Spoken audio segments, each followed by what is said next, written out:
The cameras clicked in rapid succession as the press hall in Kyiv filled with the sound of hushed conversations and shuffled notes. On the stage, beneath the Ukrainian flag and the blue and yellow of the European Union, two leaders took their seats: Ukrainian President Volodymyr Zelensky and Dutch Prime Minister Dick Schoof. Their expressions were steady, focused, a reflection of the gravity of the war and the expectations of their citizens. We have supplies. The Americans have not blocked anything. By the way, I know that there have been reports in the media about a shutdown and some challenges. They have not blocked supplies to Ukraine. This is important.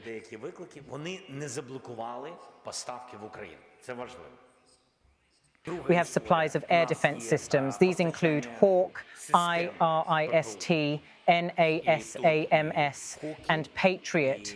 We are receiving the systems. We would like it to happen faster, but I have told you what it depends on. Today, it depends exclusively on finances, because in principle, the Americans have unblocked the possibility of purchasing Patriot, not only missiles, but also systems, and the question is exclusively about money.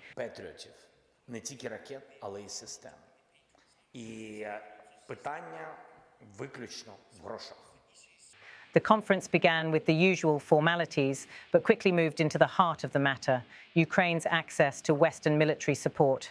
Over the past months, uncertainty had grown over whether the United States might restrict the flow of weapons due to its domestic political challenges and budget fights. For Kyiv, whose defences rely heavily on timely deliveries, this question was urgent. President Zelensky leaned forward, his voice firm yet measured as he addressed the room. We have supplies. The Americans have not blocked anything. By the way, I know that there have been reports in the media about a shutdown and some challenges. They have not blocked supplies to Ukraine. This is important. His words were a deliberate effort to cut through speculation. Kyiv's ability to hold the line against Russian missile and drone attacks depends not only on weapons, but on the confidence that allies will keep their promises. The comment came as a direct response to recent headlines in US and European media suggesting that political wrangling in Washington, particularly over budget allocations, might delay or even stop critical deliveries. Zelensky's assertion was a reassurance to both his own citizens and international partners. The logistical pipelines remained open.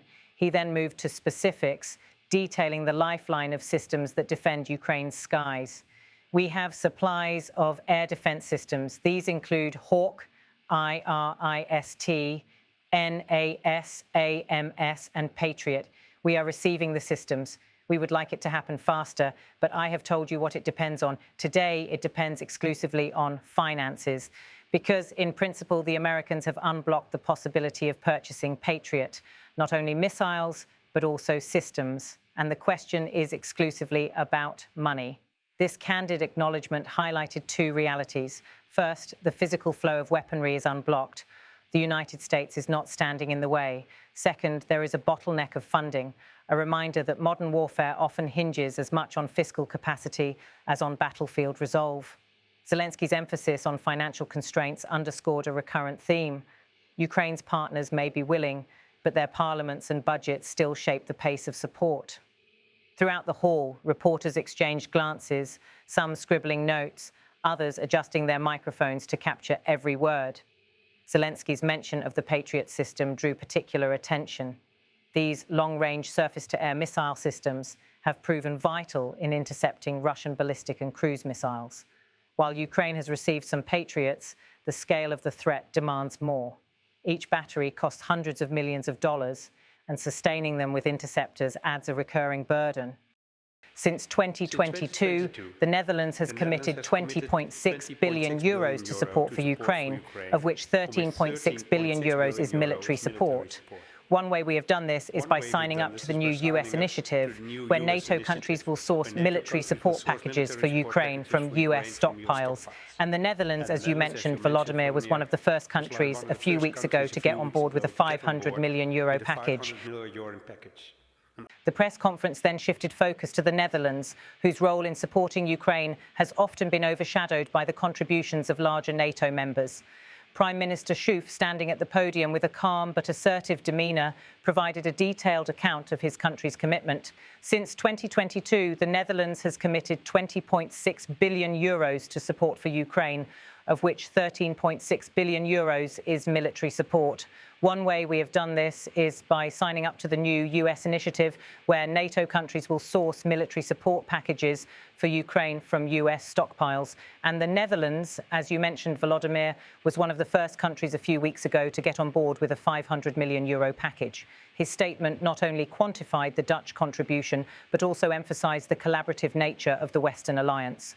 The new US-led initiative he referenced aims to streamline the delivery of arms by tapping into existing American stockpiles and allowing partner countries to finance these transfers. For smaller European states like the Netherlands, this arrangement offers an efficient way to translate financial pledges into tangible military aid. Schoof's tone sharpened as he addressed the geopolitical stakes. No one in Europe can claim that Russian aggression is not our problem or that the war here is purely a fight between Ukraine and Russia. It's a shared struggle in which we are supporting each other. Those words carried a weight of conviction, a reminder that the conflict is not a distant skirmish, but a test of Europe's collective security framework. His remarks sought to counter narratives within some European circles that argue for disengagement or for framing the war as a regional issue. The symbolism of the moment was reinforced by gestures as much as by words.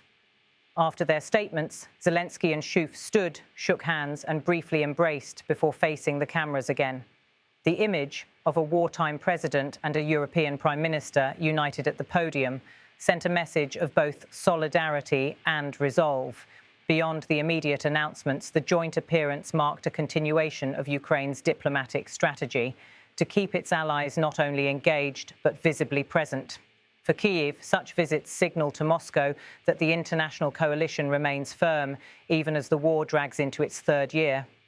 Over the course of the conference, journalists raised questions about timelines, delivery speeds, and the broader political dynamics affecting aid.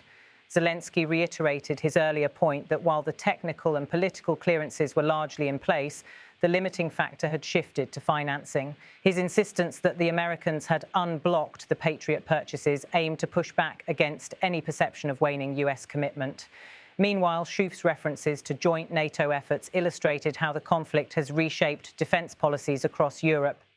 Countries that once saw military spending as secondary to domestic priorities now view it as essential to continental stability. The Dutch €20.6 billion commitment, though significant for a country of its size, is part of a larger pattern of European rearmament and strategic recalibration. No one in Europe can claim that Russian aggression is not our problem or that the war here is purely a fight between Ukraine and Russia. It's a shared struggle in which we are supporting each other. It's a shared struggle in which we are supporting each other. The backdrop to this meeting was one of ongoing tension. Russia's strikes on Ukrainian energy infrastructure have intensified as winter approaches, placing additional pressure on Kyiv to strengthen its air defences. At the same time, debates within the US Congress over aid packages have raised concerns in Kyiv about future flows of support. Zelensky's effort to draw a clear line between political disputes in Washington and the uninterrupted delivery of weapons was meant to reassure both domestic and foreign audiences. As the press conference wound down, there was a palpable sense that the stakes of the war remain not only on the battlefield, but also in meeting rooms, legislative halls and budget committees across allied nations.